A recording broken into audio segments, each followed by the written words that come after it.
Boyfriend likes another girl from mental health clinic. I'm not sure if this is the right place to post this, but I really have no one else to talk to about this. TLDR.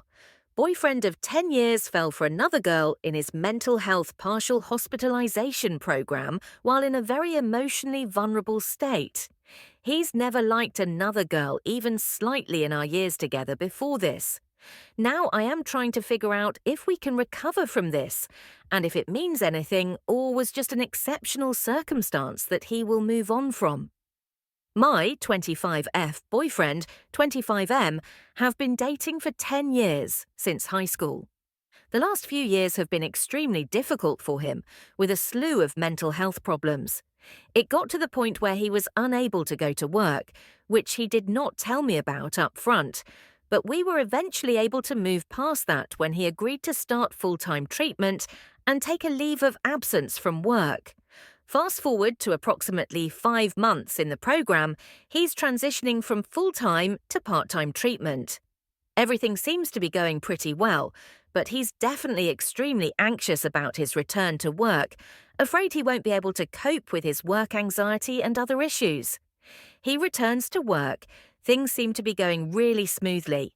We are even shopping for engagement rings as we feel like he's gotten to a good place, and we are ready to take the next step. One note is for us getting engaged. The last couple years has felt more like a formality and an expense. Financial milestone. We live together, own a car together, have combined finances, and up to this point have been rock solid.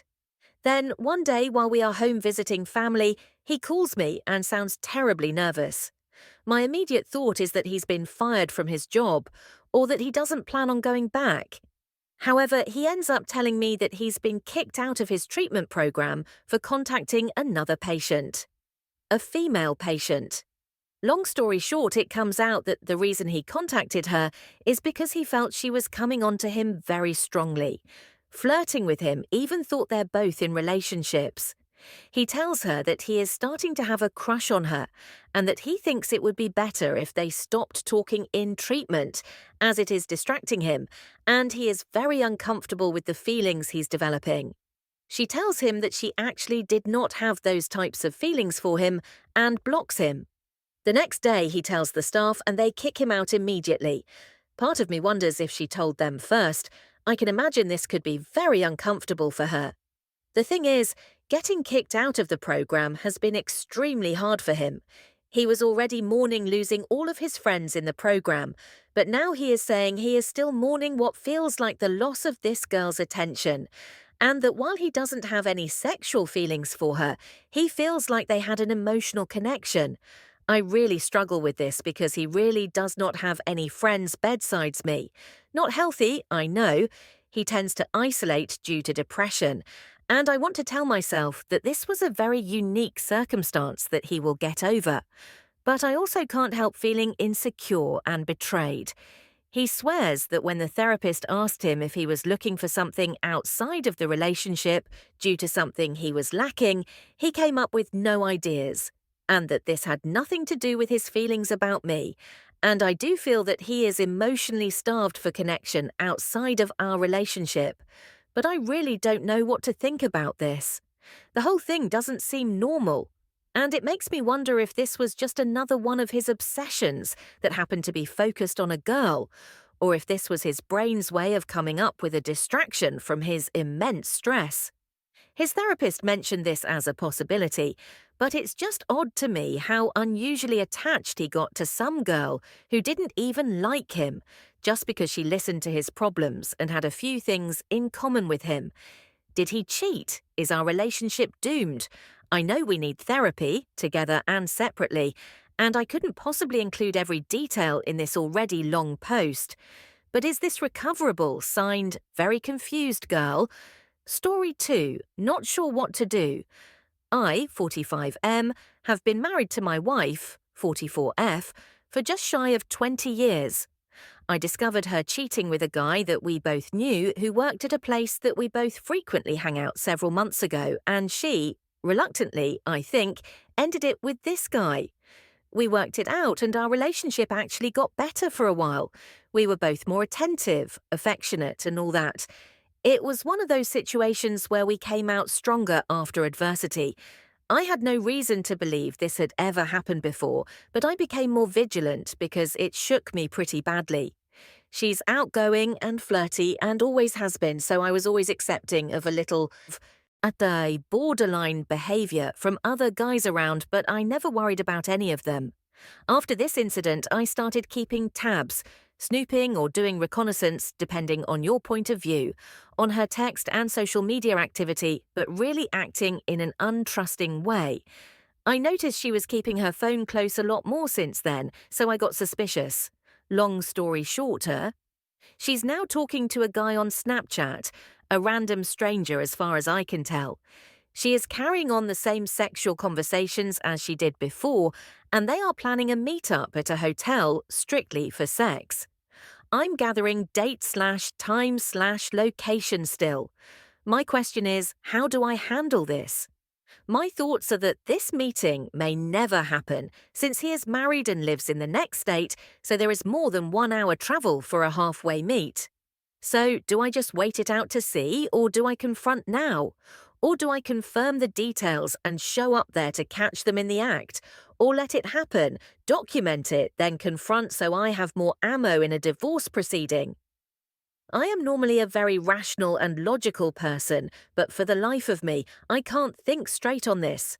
I cycle among anger, sadness, apathy, and anything in between. I'm looking for any different points of view and perspective to help me figure out what to do.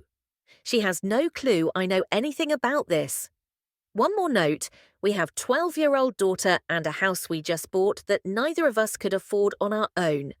I'm trying to think of her well-being as well, so divorce is the last thing I want for her. Edit for more info. First, I want to thank everyone for your comments.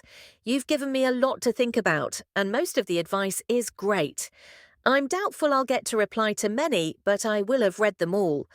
To those that say to get a DNA test for my daughter, I'll say that I am 100% sure she's mine, so that's not necessary.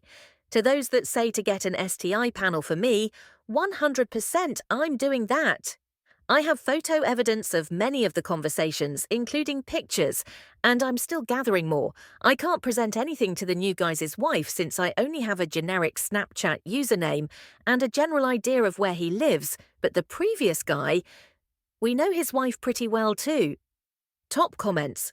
First off, if this is how she is acting after she was already caught once, and you only caught her again because you grew suspicious from her last affair, then I'm afraid it is very likely that the last affair wasn't the first. The fact that she jumped into another affair suggests that she is a serial cheater. Now, for what to do? It depends on the circumstances of your marriage and the laws where you live. If you have a prenup agreement with an infidelity clause, or if you live in a place with at-fault divorce laws, then you should collect data and make as solid a case as possible while keeping what you are doing secret.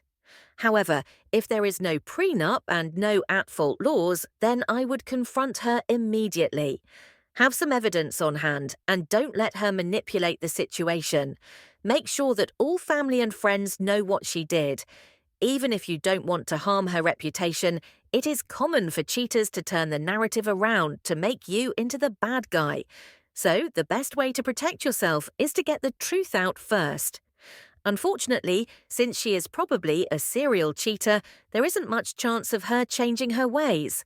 So, keep this in mind when deciding what to do.